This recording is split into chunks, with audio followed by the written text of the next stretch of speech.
2024년을 시작하며 우리에게는 참 많은 강구의 제목들이 있습니다. 가장 먼저는 지금 라오스에 나와 있는 우리 귀한 중고등부 아이들, 또 아까 전에 우리 최재영 장로님이 기도해 주셨던 것처럼 지금 이제 도심에 이제 사역을 마치고 이제 오늘부터 시골 사역으로 이제 들어가게 되는데, 청년연맹, 공산당 청년연맹이라고 기독교의 표시를 낼 수 없는 곳으로 이제 들어가게 됩니다. 그래서 그걸 위해서 우리 성도님들도 오늘부터 3일 동안 또 집중적으로 많이 기도해 주시고요. 또한 더불어서 올 한 해가 또 우리 충일교회가 또 충주를 품는 충일교회가 되기 위한 그런 또 한 해이기 때문에 또 그걸 위해서도 또 우리가 기도를 해야 되고, 또 50주년을 맞이한 충일교회가 앞으로 더욱더 든든히 서갈 수 있도록 또 기도해야 됩니다. 뿐만 아니라 교회 기도의 제목만 있는 게 아니라 또 나라와 민족을 위한 기도의 제목도 있고요. 또 아마 각자 개개인이 가지고 있는 그런 기도의 제목도 있습니다. 건강을 위한 기도, 가정의 평안을 위한 기도, 물질을 위한 기도, 자녀를 위한 기도, 또는 진료를 위한 기도, 참 많은 기도의 제목이 있습니다. 그런데 우리에게는 기도의 제목만 있는 게 아니라 또한 감사의 제목도 있습니다. 50년 동안 우리 충일교회를 여기까지 지켜오신 그 하나님에 대한 감사, 지금까지 우리 가정을 지켜주시고 인도해 주신 하나님에 대한 감사, 이렇게까지 건강하게 우리의 자녀들이 잘 자라준 것에 대해서, 믿음 안에서 잘 자라준 것에 대한 하나님에 대한 감사, 일할 수 있는 힘을 주신 하나님께 감사, 평안히 쉴 수 있는 집을 주신 하나님 앞에 감사, 또 오늘도 이렇게 하나님 앞에 예배 자리로 불러주신 하나님 앞에 감사. 한번 더 인사 나눌까요? 하나님께 감사밖에 없습니다. 하나님 앞에 감사밖에 없습니다. 그런데 우리가 이렇게 많은 감사를 막 쏟아 놓다 보면 가끔은 놓치는 감사의 제목이 하나 있습니다. 그게 바로 구원에 대한 감사를 놓칠 때가 참 많습니다. 아니, 어쩌면 이제는 너무 당연해지다 보니까 우리의 감사의 제목에서 가장 중요함에도 가장 잘 빠지는 감사의 제목인 것 같습니다. 사실 우리가 가장 먼저 드려야 될 감사, 가장 크게 드려야 될 감사, 가장 마땅히 드려야 될 감사가 바로 이 구원에 대한 감사임에도 우리가 놓칠 때가 많습니다. 그런데 오늘 본문의 바울은 그거를 놓치고 있지 않습니다. 오늘 본문 13절의 말씀을 한번 읽어보겠습니다. 13절입니다. 주께서 사랑하시는 형제들아, 우리가 항상 너희에 관하여 마땅히 하나님께 감사할 것은 하나님이 처음부터 너희를 택하사 성령의 거룩하게 하심과 진리를 믿음으로 구원을 받게 하심이니. 아멘. 오늘 사도 바울은 데살로니가 교회에 편지를 쓰면서 우리가 쉽게 놓치고 살아가는 이 구원에 대한 감사를 잊지 않고 있습니다. 특히 그럴 수밖에 없는 것이 지금 데살로니가 교회는 밖으로 또 안으로 큰 핍박과 환난 가운데 있기 때문에 그렇습니다. 밖으로는 교회에 대한 박해가 계속되고 있고요. 안으로는 다시 오실 그리스도 예수의 재림에 대한 오해와 혼란이 계속 이어지고 있습니다. 그래서 앞에 살펴본 그 내용을 보게 되면 믿음 생활을 잘하고 있는 성도들 주변에 거짓 가르침으로 막 넘쳐나고 있습니다. 그래서 사도 바울은 데살로니가 후서 전서에 이어서 이 후서를 바로 편지를 보낼 수밖에 없었습니다. 이렇게 유혹 앞에 놓여져 있는 데살로니가 성도들의 그 믿음을 붙들어주기 위해서는 데살로니가 전서를 보낸 지 불과 1년도 채 지나지 않은 이 시점에서 후서인 두 번째 편지를 보낼 수밖에 없었던 겁니다. 그런데 이런 거짓 가르침과 유혹과 혼란 속에서도 끝까지 믿음을 잘 지켜나가고 있는 이 데살로니가 교인들에게 오늘 바울은 그 입의 문을 열면서 구원에 대한 감사를 고백합니다. 13절, 마땅히 하나님께 감사할 것은 하나님이 처음부터 너희를 택하사라고 감사하고 있습니다. 우리가 쉽게 놓치고 사는 마땅히 하나님 앞에 감사할 것이 뭐라고요? 하나님이 처음부터 너희를 택하사. 하나님이 처음부터 너희를 택했다는 겁니다. 우리가 하나님을 택한 게 아니라 하나님이 우리를 택했다는 겁니다. 우리가 마음 먹고 하나님을 찾은 것이 아니라 하나님이 우리를 찾아오셨고 우리를 택했다는 겁니다. 그것을 성경에서는 처음부터 끝까지 끊임없이 우리에게 말씀하고 있습니다. 에베소서 1장 4절, 곧 창세전에 그리스도 안에서 우리를 택하사 우리로 사랑 안에서 그 앞에 거룩하고 흠이 없게 하시려고. 그런데 하나님께서는 구원의 선택만을 이야기하고 계신 게 아니라 요한복음 15장 16절에서는 내가 너희를 택한 것이 아니요 너희가 나를 택한 것이 아니요. 우리 장로님들이 하나님을 선택한 것이 아니라 내가 너희를 택하여 세웠나니 이는 너희로 가서 열매를 맺고 또 너희 열매가 항상 있게 하여 내 이름으로 하나님께 무엇을 구하든지 다 받게 하려 함이라 말씀하고 있습니다. 구원만 우리를 택하심이 아니라 이런 자리의 부르심도 하나님의 택하심이라고 말씀하고 있습니다. 우리는 마치 우리가 하나님을 선택하고 하나님의 자녀가 되었다고 생각합니다. 우리는 내가 충일교회를 선택하고 충일교회 교인이 되었다고 생각을 합니다. 우리는 내가 열심히 신앙생활해서 집사가 되고 권사가 되고 오늘 이렇게 장로가 되었다고 생각을 합니다. 그런데 하나님의 자녀가 되는 것부터 시작해서 오늘 이 자리에 앉아 계시는 것까지 하나님의 택하심이 아닌 것은 없다 말씀하고 있습니다. 그렇다면 하나님의 주권은 우리를 선택하시는 걸로 끝이 나는 걸까요? 우리를 택하심으로 끝이 나는 걸까? 그게 아니라는 겁니다. 하나님은 우리를 선택만 하시고 그 다음부터는 너희들끼리 이제부터 알아서 해 라고 하시는 분이 아니라는 겁니다. 그리고 하나님께 선택받은 것은 구원의 전부라고 말씀하지 않습니다. 구원에는 선택의 단계도 있지만 성화의 단계도 있고 영화의 단계도 있다라고 이야기합니다. 이것은 마치 태권도의 승품 심사처럼 1품을 따고 나면 2품이 되고 2품을 따고 나면 3품이 되는 단계적 개념이 아니라는 겁니다. 구원이라는 단어 자체는 이 모든 것이 다 포함되어 있는 것이 구원이라는 단어입니다. 이걸 조금 더 쉽게 설명해 드리면 존 파이퍼 목사님은 자신의 책에서 이렇게 얘기합니다. 구원은 크리스천의 삶의 1단계이고 성화는 2단계라고 생각하는 건 오해이다. 하나님이 택하시고 그 다음에 2단계, 2품으로 올라가서 성화가 되는 건 오해라는 겁니다. 구원은 하나님이 우리를 위해서 그리고 우리 안에서 과거, 현재, 미래에 행하시는 그 모든 택함부터 시작을 해서 하나님 나라에 들어가는 그 순간까지 그 모든 사역을 총칭해서 구원이라고 이야기한다. 우리는 이미 구원받았으며 현재도 구원받는 중이며 장차 구원받을 것이다. 구원은 크리스찬의 삶의 1단계가 아니라 그 자체 선택하시고 거룩하게 만들어 가시는 그 삶 자체 전체가 구원의 필수적인 부분이고 그 전체를 구원이라고 한다. 결국 하나님은 우리를 선택하셨을 뿐만 아니라 택하셨을 뿐만 아니라 성화 하나님의 자녀답게 거룩하게 지금 만들어가고 계시다는 겁니다. 그게 13절의 정확한 말씀입니다. 하나님이 처음부터 너희를 택한 걸로 끝나는 게 아니라 성령의 거룩하게 하심과 택하고 나서 거룩하게 만들어가고 계시다는 겁니다.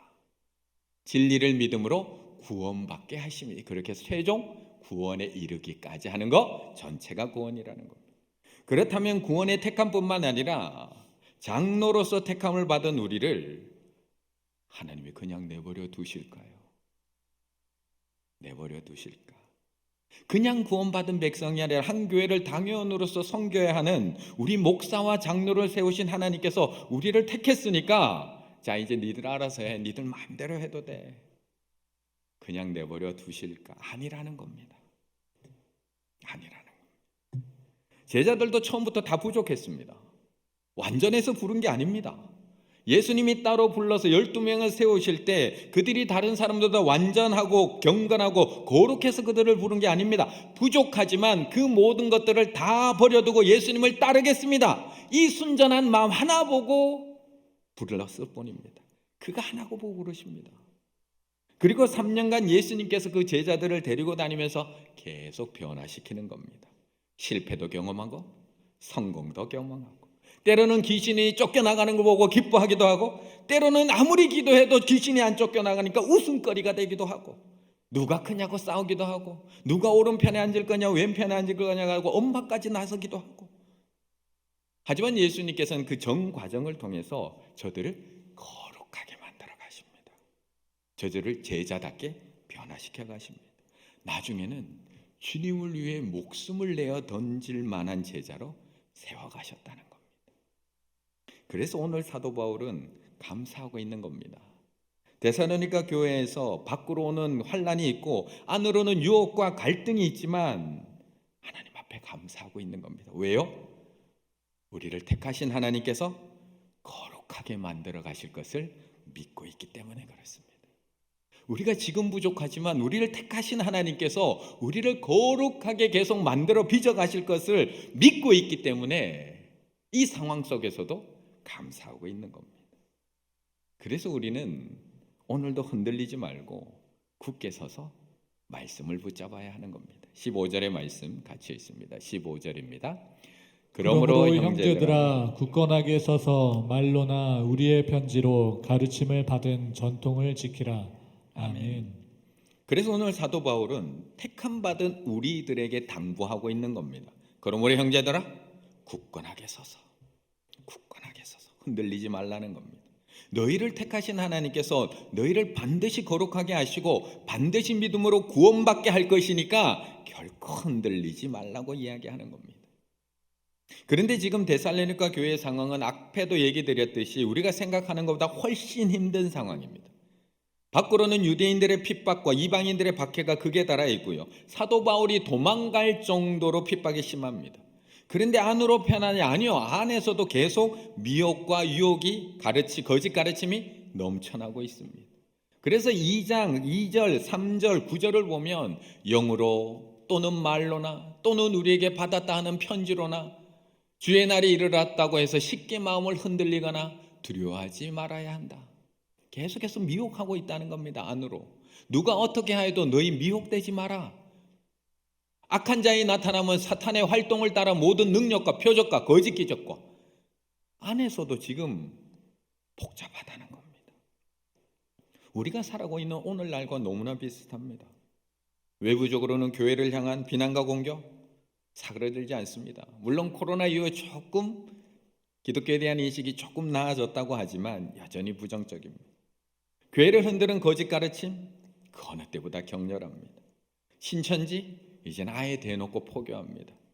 제 머리 이쁘지 않나요? 제가 어제 미용실 다녀왔는데 그 미용실 원장님도 요즘 신천지가 너무 자주 들어와서 너무 심하게 이 샵에 들어와서 자기도 너무 힘들다고까지 이야기합니다. 신천지 10만 수료식 대형 현수막에 그냥 길에 그냥 자연스럽게 걸려 있습니다. 안으로는 어떤가요? 우리 교회 안으로는 평안하게만 한가요? 서로의 부족한 부분 덮어주고만 계신가요? 사랑으로 안아주고만 계신가요? 데살로니가 교회의 상황과 크게 다르지 않습니다. 이러한 상황 속에서 하나님은 이 택하신 당회원들을 바라보며 감사하면서도 한편으로는 당부하고 있는 겁니다. 그게 15절입니다. 그러므로 형제들아 굳건하게 서서 말로나 우리의 편지로 가르침을 받은 전통을 지키라. 다른 사람 다 흔들려도 하나님의 택함 받은 너희들 형제들아 흔들리지 마라. 굳건하게 서라. 그런데 그렇게 흔들리지 않기 위해서는 붙잡아야 할 것이 있다. 그걸 15절에서 이야기하고 있는 겁니다. 15절 말로나 우리의 편지로 가르침을 받은 전통을 지키라. 굳건하게 서기 위해서는 이찬수 목사님이 쓰신 세상에서 믿는 자로 산다는 것이라는 책에 보면 흔들리고 혼탁한 세상을 살아가는 두 왕 이야기를 합니다. 두 왕을 대조시켜서 흔들리는 세상 속에서 흔들리지 않을 수 있는 것이 어떤 방법이 있는가에 대해서 이야기를 합니다. 바로 남유다 왕인 요시야 왕과 그 아들 요아김 둘을 비교해서 이야기합니다. 요시야 왕은 하나님의 말씀을 소중히 여기고 지키려고 애썼던 왕입니다. 열왕기하 22장에 보면 대제사장 hil기야가 여호와의 율법책을 발견하고 그것을 요시야 왕에게 들려주는 장면이 나옵니다. 그때 율법책의 말씀을 들은 요시야 왕의 태도는 이렇습니다. 왕이 율법책의 말을 듣자 곧 그의 옷을 찢으니라. 하나님의 말씀을 듣고 옷을 찢고 회개하는 장면이 나옵니다. 그런데 이와는 너무나 대조적으로 요시야 왕의 아들인 요아김은 불행하게도 아버지와는 완전히 다른 모습을 보입니다. 예레미야서 36장에 보면 똑같이 하나님께서 선지자를 보내서 하나님의 말씀을 주시는데 이 요아김이 말씀을 받는 태도가 이렇습니다. 여후디가 서너 쪽을 낭독하면 왕이 면도칼로 그것을 연하여 베어 화롯불에 던져서 하나님의 말씀인 두루마리를 모두 태워버렸더라. 이것이 말씀을 대하는 두 왕의 대조적인 태도입니다. 이것이 가슴 아팠다는 겁니다. 바로 이 모습이 오늘날 수많은 그리스도인들에게서 볼 수 있는 그 현실적인 모습이기 때문입니다. 교회를 다니는데 분명히 크리스찬이라고 말하는데 하나님의 말씀보다 상황과 힘 있는 사람의 영향을 받으며 살아가는 우리의 현실이라는 겁니다. 날마다 들려오는 세상의 소리, 사람의 소리, 이념의 소리에 영향을 받아서 이미 굳어져 버린 나의 생각, 그 나의 생각에 갇혀서 자기 생각이 옳다는 것을 나타내기 위해서 하나님의 말씀을 끌어다가 이용하는 경우가 너무나 많다. 믿는 우리는 이 부분에 대해서 많이 고민하고 생각해야 된다. 내가 그렇게 살고 있는 건 아닌지, 말씀 앞에서 굳어진 내 생각을 깨뜨리고 교종받지 못한다면 우리도 요아김, 야김 왕이 겪었던 비극을 되풀이할 수밖에 없다. 나는 이 사실이 두려울 뿐이다.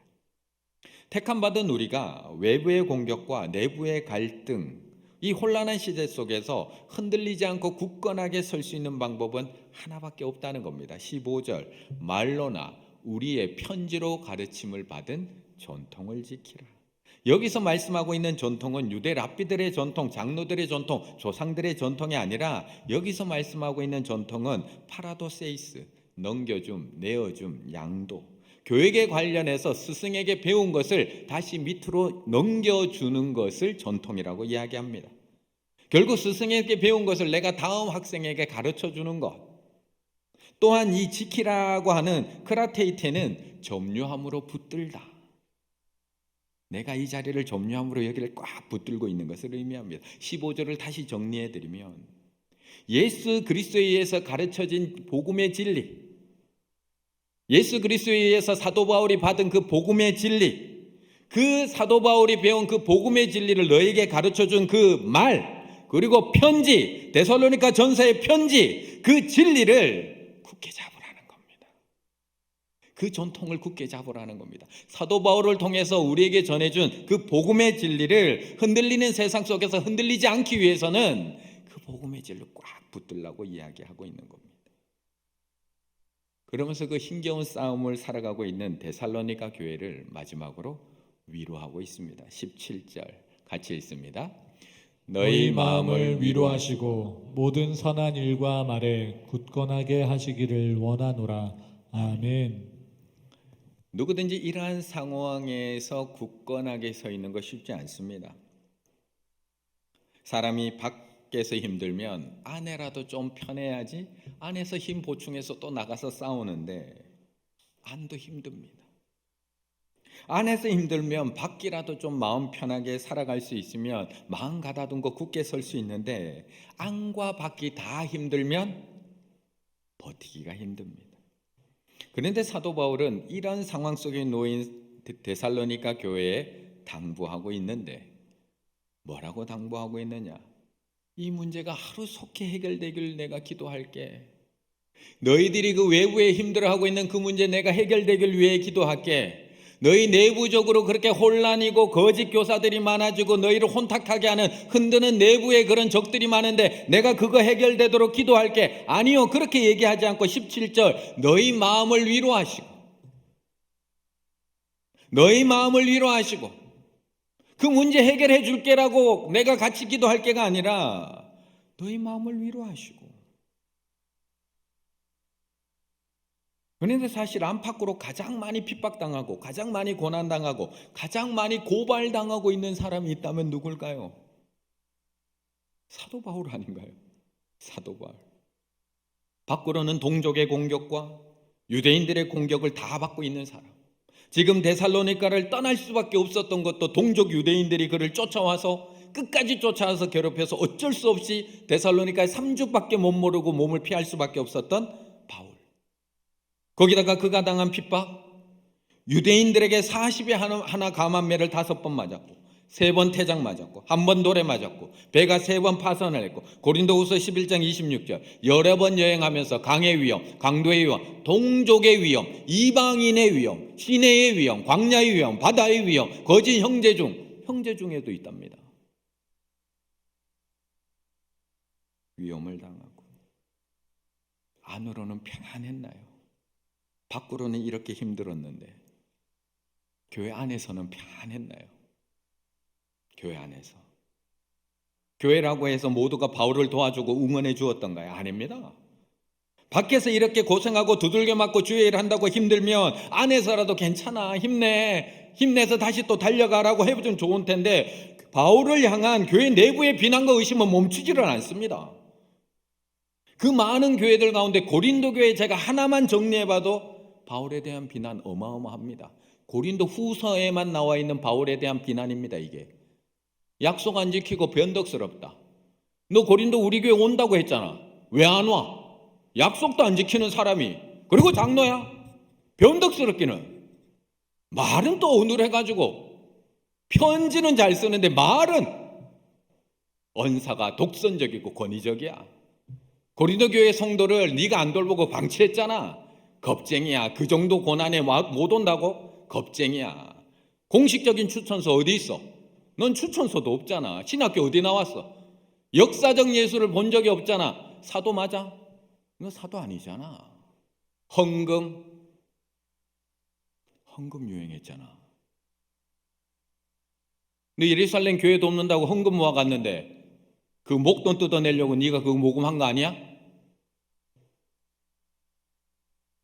당연하시겠습니까? 이런데도 당연하시겠습니까? 사도 바울이 고린도 교회에 받은 비난입니다. 지금 다 듣고 계신 이야기 아닌가요? 다 듣고 있는 이야기 아닌가요? 물론 우리 스스로 돌아봐야 될 부분들이 있습니다. 분명히 하나님께서 이 과정에서 우리를 더 거룩하게 하시고 성화시켜 나가는 것 분명히 있습니다. 우리의 부족함도 있고 우리가 더 조심하고 보완해야 될 부분도 있습니다. 하지만 대부분 억울한 말들 아닌가요? 답답한 말들 아닌가요? 마음 같아서는 확! 그런데 바울은 멈추지 않습니다.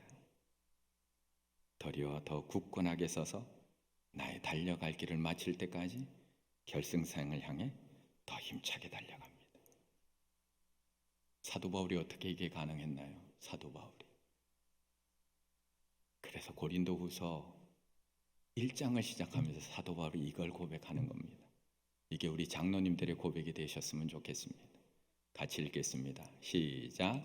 찬송하리로다. 그는 우리 주 예수 그리스도의 하나님이시요 자비의 아버지시요 모든 위로의 하나님이시며 우리의 모든 환난 중에서 우리를 위로하사 우리로 하여금 하나님께 받는 위로로서 모든 환난 중에 있는 자들을 능히 위로하게 하시는 이시로다. 그리스도의 고난이 우리에게 넘친 것 같이 우리가 받는 위로도 그리스도로 말미암아 넘치는도다. 우리가 환난 당하는 것도 너희가 위로와 구원을 받게 하려는 것이요 우리가 위로를 받는 것도 너희가 위로를 받게 하려는 것이니 이 위로가 너희 속에 역사하여 우리가 받는 것 같은 고난을 너희도 견디게 하느니라. 아멘. 우리 장로님들 앞으로는 좀 나아질까요? 앞으로 더 나아질까요? 앞으로 교회를 향한 외부의 공격 더 나아질까요? 앞으로 내부에 있는 오해와 비난과 소문 조금 줄어들까요? 물론 교회도 성숙해가면서 그런 과정이 있겠죠. 하지만 우리는 그걸 기대하며 나아가는 사람이 아니라 그럴 때마다 부어주시는 하나님의 위로를 붙들고 나아가는 사람인 줄로 믿습니다. 사람들이 하는 말 한마디 한마디 붙들고 살면 우리는 결코 굳건하게 설 수 없습니다. 누군가 한마디 하면 또 쓰러지고요. 조금 힘내서 일어나려고 하면 또 누군가 한마디 하면 또 쓰러질 수밖에 없는 것이 우리들입니다. 그러므로 날마다 말씀을 붙드셔야 됩니다. 말씀 붙들고 일어나셔야 됩니다. 사도 바울이 그랬던 것처럼 날마다 하나님의 위로의 말씀을 붙들고 일어나셔야 됩니다. 날마다 하나님의 격려의 말씀을 붙들고 다시 일어나셔야 됩니다. 오늘 나에게 들려오는 사람들의 평가 한마디 한마디 붙들고 일어나지 마시고 장차 의의 면류관을 주시겠다고 하신 그 약속의 말씀을 붙들고 일어나셔야 한다는 겁니다. 그때 우리는 끝까지 모든 선한 일과 말에 굳건히 서게 될 줄로 믿습니다. 오늘 설교를 준비하는 동안 제가 계속해서 마음에 생각나는 찬양이 한 곡이 있었습니다. 제2차 세계대전 당시 독일의 본헤퍼 목사님이 감옥에서 1944년 약혼자에게 성탄절을 맞이해서 죽음을 앞두고 보냈던 마지막 시, 거기다가 독일의 음악가가 곡을 붙여서 만든 찬양곡 선한 능력으로, 이 찬양이 계속 떠오릅니다. 가사가 이렇습니다. 그 선한 힘에 고요히 감싸요. 그 선한 힘에 고요히 감싸요. 그 놀라운 평화를 누리며 그 감옥 속에서도 그 선한 힘에 감싸이면 평화를 누릴 수 있다는 겁니다. 나 그대들과 함께 걸어가네. 나 그대들과 올 한 해를 함께 열어가네. 지나간 허물 어둠의 날들이 무겁게 내 영혼 짓눌러도 주님, 우리를 외면치 마시고 그 약속의 구원을 이루소서. 그 선한 힘이 우릴 감싸시니 믿음으로 일어날 일 기대하네. 주 언제나 우리와 함께 계셔. 하루 또 하루가 늘 새로워. 그 선한 힘이 우릴 감싸시니 믿음으로 일어날 일 기대하네. 주 언제나 우리와 함께 계셔. 하루 또 하루가 늘 새로워. 우리 충일의 당회원들이 2024년 새해에도 그 선한 힘, 우리와 함께 계시는 하나님의 위로의 그 선한 힘에 둘러싸이셔서 하루 또 하루 굳건하게 서서 힘차게 사역을 감당해 내시는 우리 충일의 당회원들 다 되시기를 간절히 바라겠습니다.